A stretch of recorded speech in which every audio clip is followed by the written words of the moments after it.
Gosh, what an introduction. That makes me even more intimidated, having shared the panel with such formidable women and leaders. Excellencies, ministers, friends and colleagues, all protocols observed. Asefa, thank you for your welcome and for inviting me here today.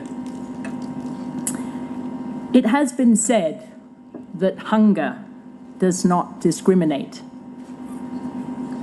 But that's not true. Girls are more likely to go hungry simply because they're girls. This is because gender relations influence which children go hungry. We know that families forced to ration meals favor boys, who are seen as future breadwinners, over girls who are seen as a burden on the family until they marry and leave. It's an all too familiar story, and this is why 60% of the world's hungry girls and women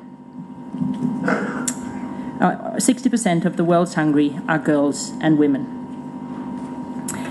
In Plan International's study from 2017 on gender equality and early childhood, we found that close to 80%, hold on to that thought, 80% of households surveyed favored their sons and only 20% favored their daughters in terms of feeding practices. 80%, 20%. We also know that where breastfeeding is still used as a contraceptive method, including here in Africa, gender bias also exists. Girls are weaned off several weeks before boys in some communities so that mothers can get pregnant as quickly as possible in order to have the desired son.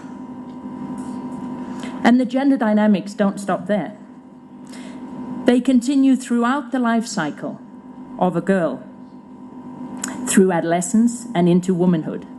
If we look at the adolescent girl, she's particularly vulnerable to malnutrition because during adolescence they grow faster than at any other time in their life. They need nutrients to support the adolescent growth spurt and meet their body's increased demand for iron during menstruation. And of course, when adolescents become pregnant, they're at greater risk of various complications, since they haven't yet finished growing. Pregnant and adolescents who are underweight or stunted are especially vulnerable to obstructed labor and other complications. There is evidence, of course, also that the bodies of the still growing child mother that's bearing a baby, the two bodies compete for nutrients and raising the infant's risk of low childbirth weight and early death. So there's a complicated intersection there.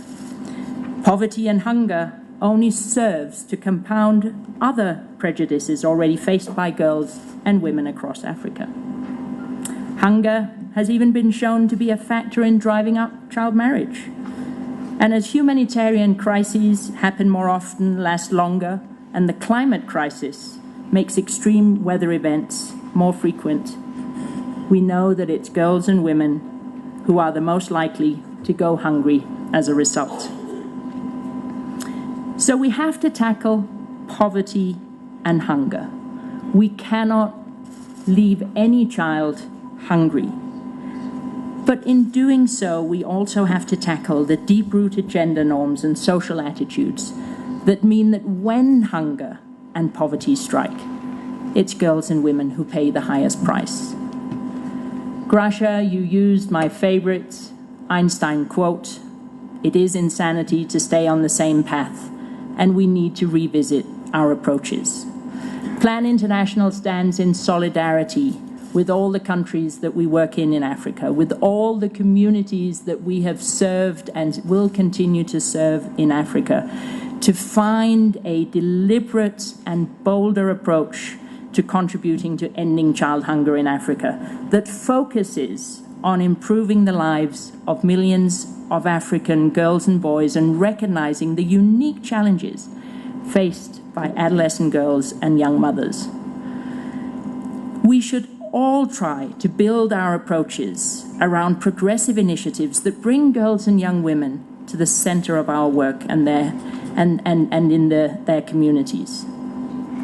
When we work, we focus, as Asefa so nicely framed it, on community-based approaches. And here we promote breastfeeding, encourage adequate dietary intake and diversity for mothers as well as girls. But as we really try and see how we can create equality, we partner with local organizations that are rooted in communities to address damaging gender norms that mean girls disproportionately fall victim to hunger. Amongst others, we work with the World Food Programme and implement school feeding programs across the region to ensure that girls don't miss school as a result of going hungry.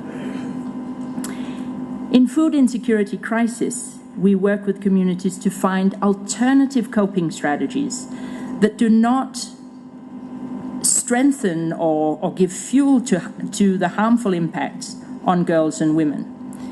We emphasize the special nutritional needs of adolescent girls and work to support families to find alternatives to the decision to marry their daughters young in order to have one less mouth to feed. But you know, whatever we do, one, we cannot do it alone. We can only do it in partnership. And we are certainly not doing enough. None of us are doing enough. We all need to break down the silos between traditional areas in which we work.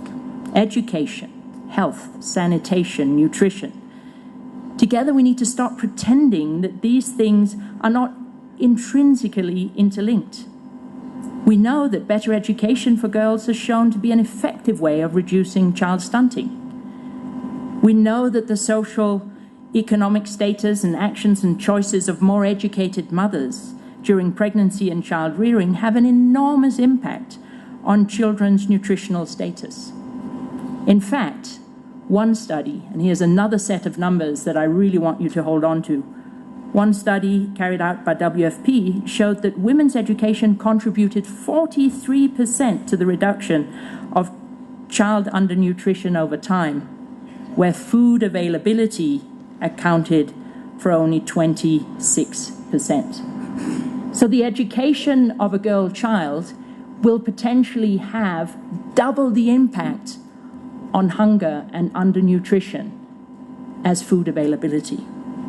We need to work across government, civil society, and community organizations and take that holistic approach to hunger that doesn't stop with the availability of food. And in closing, we obviously need to understand that empowering girls empowers all of us, and that we can't take a gender-blind approach to child hunger and malnutrition. The jury is not out. The jury is in, and poverty and hunger are gender issues. We need to work within communities to uproot gender norms that mean that young mothers drop out of school so that we can see the complex benefits of education and child nutrition, and the norms that families choose to feed their sons before their daughters, so that girls are allowed to thrive to their full potential. Girls and young women have the power to lead. They have the power to become presidents. They have the power to change the world. But they can't do that on an empty stomach. Thank you very much for inviting me to talk today.